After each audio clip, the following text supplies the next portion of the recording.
நாங்கள் Tamil Nadu agriculture university கோயம்புத்தூர்லேருந்து இன்றைக்கி பொங்கல் விழா வந்து ரொம்ப சிறப்பாக கொண்டாடிட்டு வரோம். இதை வந்து துவங்கி வைத்தது வந்து எங்களோட துணைவேந்தர் டாக்டர் வி கீதாலட்சுமி மேடம். காலையில் 6 மணிலேருந்து இந்த ப்ரோக்ராம் போயிட்டுருக்காங்க.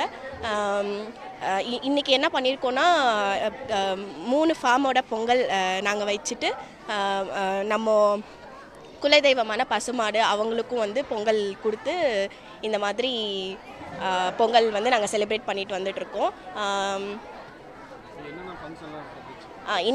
இன்றைக்கி வந்து நிறையா ஆல்ரெடி நாங்கள் நிறையா ஃபங்க்ஷன்ஸ்லாம் நடத்தியிருக்கோம். அதுக்கு உண்டான இன்றைக்கி ப்ரைஸ் டிஸ்ட்ரிபியூஷன், அதாவது நம்ம உழைக்கிற லேபர்ஸ்க்காக தனியாக நாங்கள் காம்படிஷன்ஸ்லாம் வச்சு அந்த பொங்கல் ஃபங்க்ஷன் அன்றைக்கி அவங்களுக்கு ப்ரைஸ் கொடுக்குறது அந்த மாதிரியெல்லாம் நாங்கள் பண்ணிட்டு வரோம். இன்றைக்கி வந்து வள்ளி கும்மி ஆட்டம் அது நாங்கள் பார்த்தோம். அப்புறம் ஒயிலாட்டம் பார்த்துருக்கோம்.